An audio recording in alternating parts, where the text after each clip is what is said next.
This podcast is a quest for well-being, a quest for a meaningful life through the exploration of fundamental truth. Enlightening ideas, insights on physical, mental, and spiritual health. The inspiration is love. The aspiration is to awaken new ways of thinking that can lead us to a new way of being well. Welcome to Body, Mind, and Soul Healing Conversations.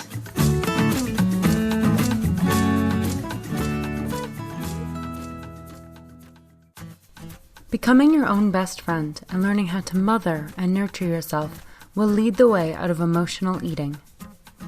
Valeria Teles interviews Petra Beumer, a counselor and self-care expert, and also the founder of Mindful Eating Institute in Santa Barbara.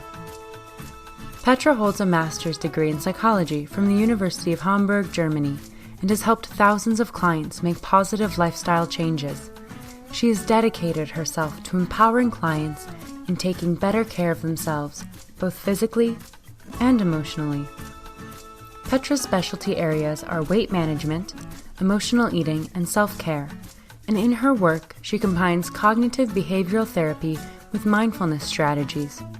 Her prescription for wellness is to love yourself deeply, to honor your needs and not ignore messages from your body.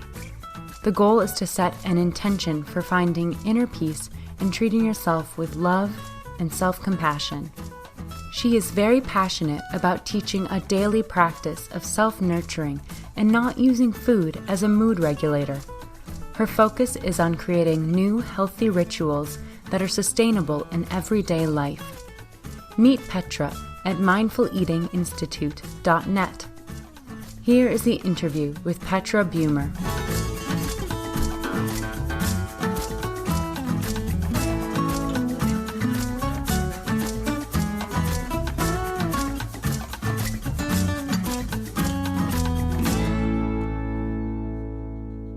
In your own words, who is Petra Beumer? I am a European transplant who found Santa Barbara 27 years ago and fell in love with this town. My soul knew this is where I truly belonged, and it's a long story how I ended up here, but I have been very fortunate and blessed to live in this town for 27 years, and 3 years ago found my calling to start my own business and help people with self-care, self-love, and self-nurturing issues. I would say I'm a very vibrant, compassionate being that lives from the heart. What is your definition, your own definition of true health? Great question. We are very complex beings, and the body, of course, cannot be separated from the mind or the spirit or the soul. And a friend of mine who's a counselor as well said, lessons in life come as a whisper, a yell, or a 2x4. What that means is we need to listen to the whispers from our bodies. And so it's not just eating nurturing, nourishing foods, it's also making sure not to sweat the small stuff. And it's a little early for my favorite quote, but here it comes. Self-care is not just chocolate cake and bubble baths. It's creating a life we don't need to regularly escape from. So that to me is the concept of total health is body, mind, spirit, and soul. So it's creating a life you don't need to regularly escape from. Right. And it's also very human to want to take the edge off or numb and not feel our painful feelings, but they will catch up with us. So it would be wise to welcome them all. even the ones that feel a little bit uncomfortable. But that's maybe for another section of our interview. Yeah, it sounds like another conversation, right? But yes. I love the message. So true. When you say spirit and soul, what do you mean by that? When I came to Santa Barbara, I wouldn't have considered myself to be spiritual. I was raised Catholic, and then I recovered from that. And I feel I'm practicing grounded spirituality. Like Jeff Brown wrote a book called Grounded Spirituality, where I feel we're all connected somehow to each other. And the universe could be interpreted as God or the source. I have a new neighbor who is Muslim. He and I had a wonderful conversation about the difference of religions. But at the core, I believe, Valeria, is love. Mm-hmm. So I don't know if I'm answering the question. It's a really big one.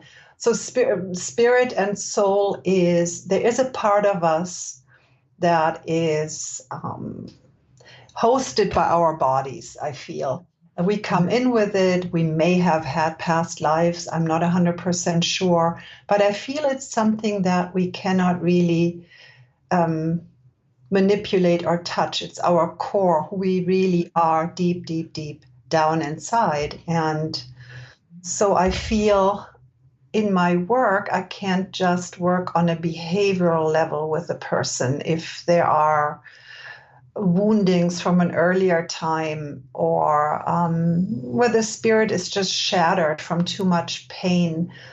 And I'm not claiming I'm a psychic or an energy healer, not at all, but I'm very intuitive. And so I pick up a person's essence, so to speak. And I feel like we're so much more than just our physical bodies. Self-care, self-love, and self-compassion, are they all the same to you? They're variations of treating ourselves with complete acceptance and kindness, having our own back. And I was introduced to Dr. Kristen Neff's mindful self-compassion work. And maybe if we have time later, we can do a 1 or 2 minute self-compassion meditation that she teaches. I teach it to all my clients. I didn't know what it meant to love yourself. I wasn't taught this when I was growing up. And I was fortunate enough to find a mentor here in town. She was introduced to this kind of work by her older mentor. So she passed it on to me, and I'm passing it on to all my clients. It's basically mothering yourself well, whether you're a man or a woman. I didn't have ideal mothering. Many of us didn't. And it's never too late to become the person you needed the most. It's another really good quote that I like. Become the person you needed the most. Mm-hmm. It's never too late to mother yourself well. I love that too. In a way, it's everything. So it's self-care, self-love, and self-compassion. And you added actually self-acceptance. Yes. And if I may add, self-care can also mean having firm boundaries and saying no when you mean no, and having the courage to speak your truth from the heart and stand in your own light. Many of my clients are afraid to be themselves. It was never safe to be who they were. So as adults, we can learn to say, well, this doesn't feel good, and I will say no to this invitation or to this career change. You know, our heart knows, our gut knows. We just know what's good for us. And learning to trust that inner wisdom is critical, and it can take some time. So true. It is another practice, isn't it, Petra? Yes, it is. It's a practice. You're right. Do you think it's actually more challenging for women to do that, to say no, than it is for men? Yes, I would say yes. Yeah. I have, even in my own life, you know, whenever I have to access my inner warrior. It's not easy to say, well, this needs to be taken care of, and I will not stop until the issue has been resolved. And yeah, if I had a daughter, which I don't, I would teach her to be a gentle warrior. And I read somewhere, we always talk about having good boundaries. And I read somewhere boundaries don't have to be electric fences. We can have healthy boundaries and still be kind and gentle. But standing firmly on our 2 feet, like in warrior pose, and saying, this feels right, or when it doesn't, that's your answer. It's really not complicated. I love your wisdom, Petra. Thank you. Thank you. Well, I like yours too. I think it's very similar. Becoming a gentle warrior. Right? Mm-hmm. How beautiful. I love that. That would be a great title of a book. I started writing it and then I stopped, and it's just on pause. I'll revisit it. And so I write blog posts. I like newsletters. I haven't finished a book yet, but it's still early in the year. So yes, right. Let me know. Keep me posted, because this will be a wonderful topic to be explored. Mm-hmm.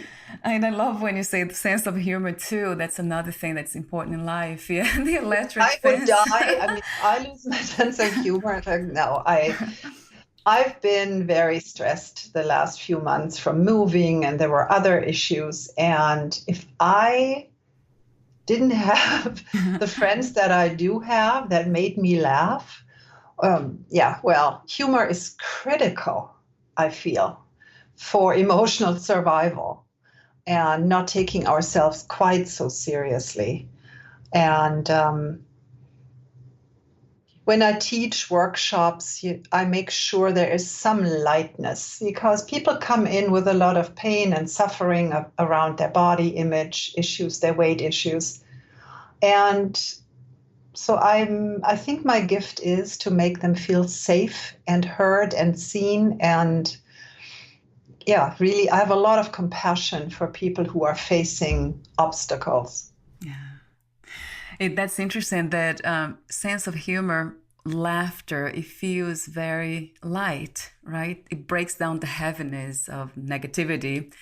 And that's another interesting observation, which I have talked to somebody here about, the light. So we refer to the universe and God, goodness, to light.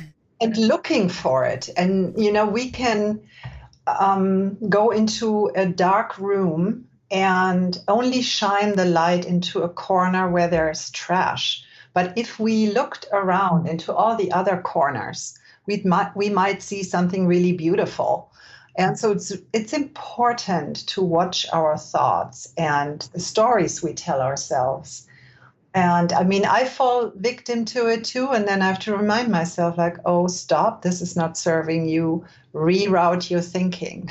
Right. And that's not always easy, especially when old woundings get reopened. And that's a whole different conversation on how to work with that. But that's what I do in my work. I don't know if it's okay now to talk about weight issues. I get clients, Valeria, who say, I don't have another diet in me. And I say, okay, there is another way.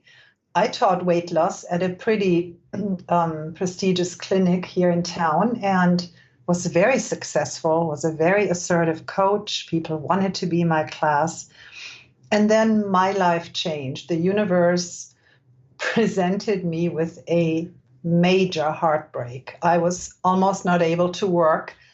And the good news is it really broke my heart wide open.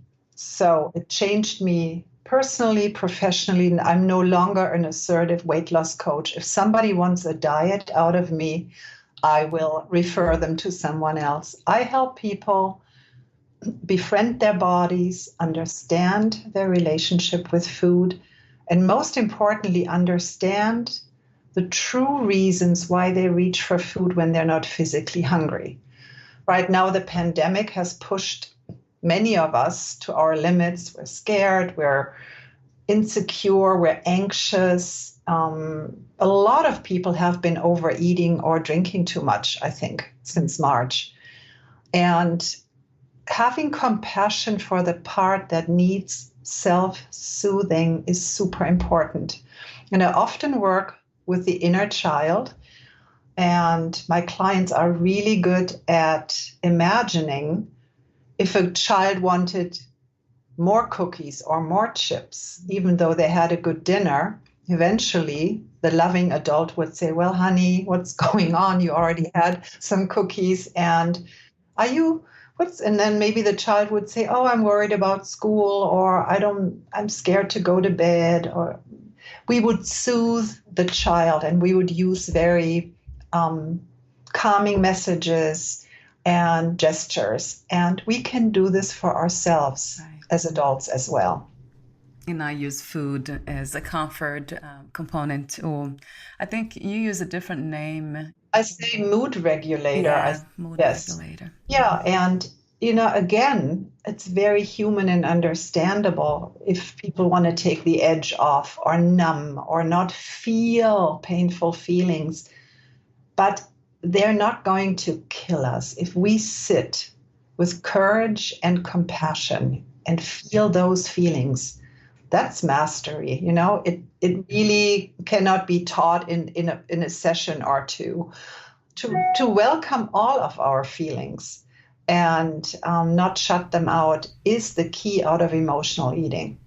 Yeah, it is a practice, isn't it? Yeah, like for all of us. And I love rituals, so I design and co-create beautiful self-love, nurturing rituals with clients, because what works for you may not work for the other person. So that's a beautiful part. And then they have to build that into their lives somehow, making time for themselves. Mm-hmm. So you no longer prescribe diets. Correct. What do you think about diets, Petra? Well, I know all about it. I give talks on the topic, and I have research that proves diets do not work long term. Short term, of course. I taught it, I've seen it, great results. But long term, I'd say many, not everyone, but many, many people need more support with regards to the emotional eating component. It's like keep putting oil in your car, and you actually need a new motor, eventually. Right. But the core issue is I eat when I'm sad, I eat when I'm anxious or depressed. That's why diets will never work. They just hover above the surface. And what's really sad too, people who lose weight, they gain it. They lose it, they gain it. The yo-yo dieting makes them so frustrated and hopeless. And I've seen it so many times, the pain associated with, I'm so afraid to fail again. And then they hang in there with me. And around 3-4 months into the treatment, I do see a shift. People seem calmer. They don't obsess about eating as much. They have implemented new self-care rituals. And, there's no guarantee that this happens at 3 months. But, the ones that are ready, they will practice a different way of self-care. So if there's anybody listening who is tired of dieting and hopeless, there is another way out of this. And that's really good news. So it's basically addressing the cause and not the symptoms, right, Petra? Yes. That is common sense. I'm wondering why so many of us don't see that as the solution. Because it takes courage, and not everybody wants to go back into their childhood wounds, and that's so understandable. I don't treat eating disorders. I refer them out to specialists. So I help emotional eaters. It's a different category. Yeah. Right. Mm-hmm. The purpose of life. What do you think is the purpose of the human experience? Why are we here? Wow, that's such a big question. And when I was younger, I was such a thinker and philosopher. And that's all I wondered is, why am I here? Why am I here? It took me many, many years until recently where I feel we all have a unique gift, and to share it with others and love well. I feel loving well would be a life well lived, making a contribution, making a positive change. That can look, it could be a technological invention. It could be being a nurse. It could be anything where you really help lift others. And it starts with us. We need to be really kind and loving to ourselves so we can radiate that light out into the world. So I feel, that's where it starts. And then hopefully you'll share that love with the rest of the world. Yeah, that's a big question. What a beautiful confirmation that we are here to love ourselves and then pass that on to others. I guess when we know who we are, then everything else just arises. Love and everything else. That's great. We don't need to try, right, Petra, that hard. I started again this little practice of waking up in the morning, making my coffee and lighting a candle and sitting down with my journal and just quickly writing down what I'm grateful for, setting an intention for the day, and then also thirdly, how can I be of service to others? And that could sometimes mean make soup and bring a cup of soup over to a friend's house. Or what can you do for others? There is happiness research that has proven that when we do nice things for other people, our own well-being shifts. Doesn't surprise me. Mm-hmm. Yeah. My last warm-up question is about freedom. What is the meaning of freedom to you? What is to be free? To be you unapologetically, to be oneself. I think that is true freedom. And of course, we're blessed in America to have freedom of speech and all that. And some people don't. But mainly just in our part of the world I feel freedom means to allow yourself to shine your light brightly and be yourself without worrying about what others think.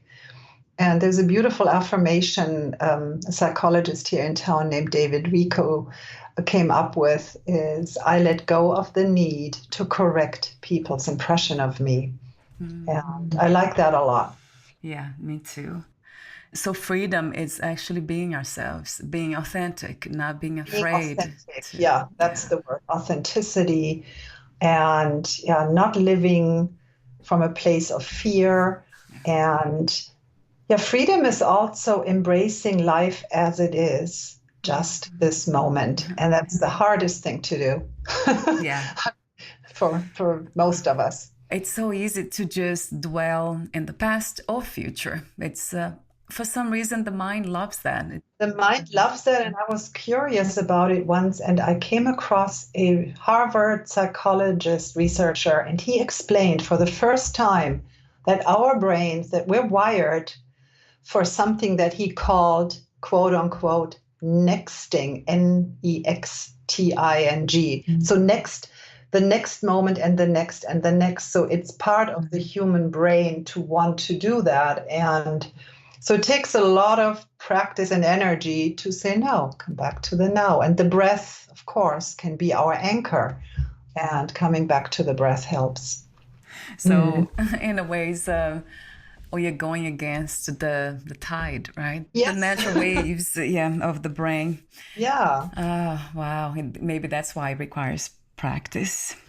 Yeah, you've said this many times, and it's very important, the word practice, rituals. If we want to play the piano, you don't just sit down and start playing. It's practice, practice, practice. And meditation can start with 1 minute a day, or you can do a mindful walking meditation and notice the sounds, the smells, the sights, and gently invite yourself to be present. It could be a gentle exercise, gentle practice for beginners. It's interesting how you keep bringing that word back. Yeah, gentle. The gentle warrior, now gentle practice. Yeah. And I only say this because I was born and raised in Germany, where people are not necessarily gentle with themselves. And when I came to California, I felt there was a lightness of being here that I absolutely embraced. And it's good for me to be here. So, yeah, being gentle is so important. So, I agree. And it is an unlearning process, isn't it? and the gentler we are with ourselves, then the kinder we are with others, right? Yeah. So talk to me for a moment about the Mindful Eating Institute, Petra. Yes. I taught weight loss as I said earlier, for 4 years. And it was a behavior change program. I was good at it. However, I noticed that 50% of my patients would gain their weight back even a year after, even though they came back to class. And so I thought, well, something is missing here. And in 2017, I let go of the ledge of a secure job with benefits, and my soul was breaking through, and I was just really guided to start my own business. And my mission statement is that I teach my clients to be at peace with food and their body. And it's a longer term approach. There's no quick fix with work like this. But it's beautiful to see when a client achieves that inner balance and slowly starts developing a healthier and a more relaxed relationship with food. That's the goal, not to stress about it and just really eat when you're hungry. I don't teach black or white thinking. There are no good or bad foods. Intuitive eating, of course, is a key word. And recently, I read an article which was so clever. It was written about intuitive drinking as well. And because people have been medicating with alcohol during the pandemic as well. So it comes back to the same thing. How else can I self-soothe? How else can I make my inner child feel safe? How can I have my own back? Because in most cases, we don't need the extra sugar or the extra food. We just need maybe our hands on our heart, a few deep breaths, and wishing ourselves well. And it sounds easy enough, but sometimes clients have been practicing this overeating thing for over 40 years. So it can't just go away in a few months, right? So unlearning, it's more challenging than learning. I agree. It is. And I developed a little mindful eating and self-care workbook where people can identify their levels of physical hunger, then also identify the emotions before a meal and even after a meal. And at the end of the day, there's always a gratitude and a proud of list. So it's a cute little workbook that I give away to clients. It's, of course, not enough, but it's just a little tool that's in the toolbox. Yeah, it's a reference. And speaking of that, how do we know the difference between physical hunger from emotional hunger? Great question, Valeria. Sometimes my clients, they cannot tell the difference. But in most cases, people can. And they say, I wasn't hungry, but I went to the kitchen anyway. So in very rare cases, people are so disconnected from those physical cues that takes another road of learning and fine-tuning. But in most cases, I would say my clients do know how to eat. They know when they're hungry, and this emotional eating pattern has been overriding all this for many, many years because it got them through. And that's the part where somebody should never feel shame around it or feel like a failure. If that's what's got you through tough times, have compassion for that. And then we start fresh and we start practicing different behaviors that nourish and nurture us. So you actually start with the practice or the understanding of self-love and self-compassion. Well, yes, that's true. And I also have a questionnaire that we work through where I have clients identify what's going well in their lives. I don't know if you know this, it's a life balance wheel that you can color out depending on your level of satisfaction. It's a fun exercise with crayons. So you can see, oh, this part is really strong, spiritual connection is strong, career, not so good, relationship, challenging. So that's just one visual. And then I have a 4-page intake form that goes way beyond eating. Right. And to understand, it's so interesting what I've heard. I had a young client from Brazil, and I would have never guessed that this shy woman had this amazing talent. And I asked her a question, what would make a big difference 6 months from today? And the first question was lose weight, and the second one was be back on stage. I said, what do you mean? She said, well, I'm an actress in my country. And here she was living in a foreign country as a accountant's assistant. So her light got so dim and she was so not living according to her life force that the eating became the coping mechanism. Right. Yeah. Wow. And I love the question you ask, that you say, what is your heart hungry for? Yes. A beautiful question. It's a very important question. What has been put on the back burner? Is there any hobby that gave you joy or made you feel alive? Another good question to ask oneself is, when do I feel most alive and energized? When was the last time you tapped into that?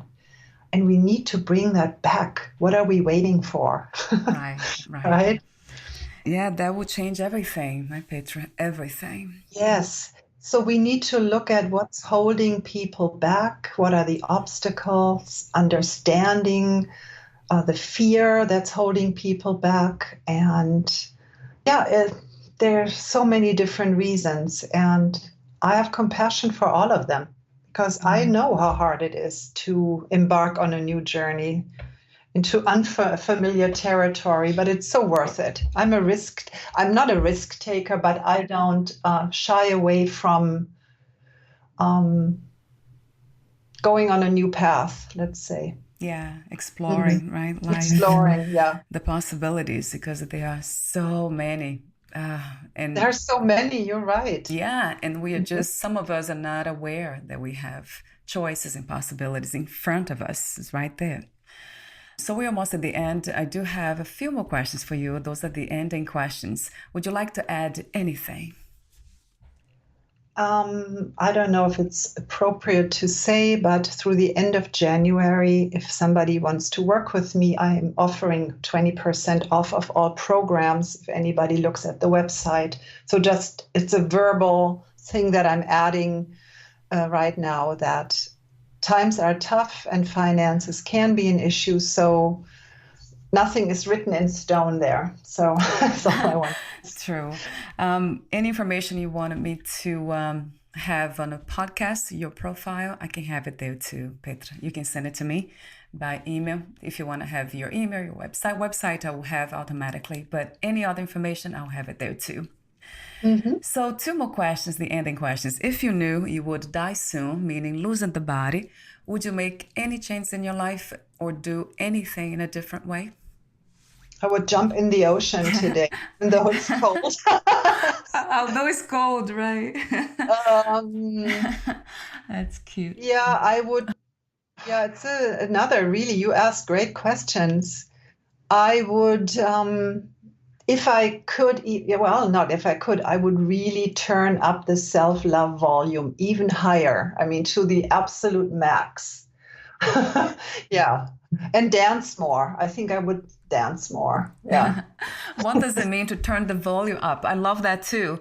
The volume of self-love. Yeah, I feel I love myself well, but if I knew I only had a few more days, I would just, you know what I mean? I turn up the intensity or the dial, the self-love dial to the very right.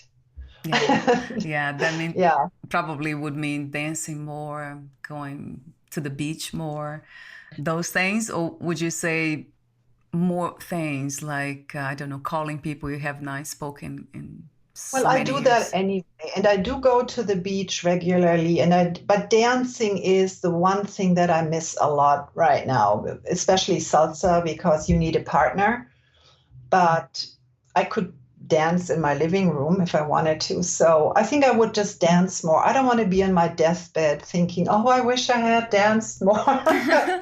Really, I'm passionate about it. Yeah. Yeah, there's something about music and dance. It's healing too, isn't it? So healing. Freeing. Yes. Yeah. So my last question is, what are 3 things about life you know for sure as of now?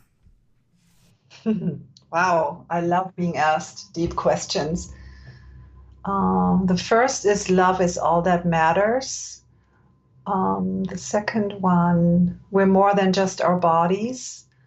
And I think the third is there's always hope. Thank you so much, Petra, for your sense of humor, your light. I love how light you are. Yes, throughout the interview, that lightness that, interestingly, it relates to the spirit. So I love your light. I love your wisdom. I love your work. I love everything you do. Thank you. Thank you likewise, Valeria. Thank you so very much for having me. Where can we find more information about you, your work, products, services, and future projects? Yes, it's on the web, mindfuleatinginstitute.net. So it's www.mindfuleatinginstitute.net. Wonderful. I'll have that link here too. So bye for now, and we'll be in touch. Thank you. All right. Thank you again. Take care. You too. Bye, Petra. Bye. Thank you for listening.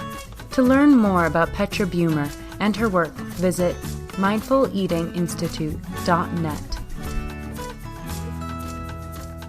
To learn more about this podcast, please visit fitforjoy.org/podcast. Thank you again for listening, and bye for now.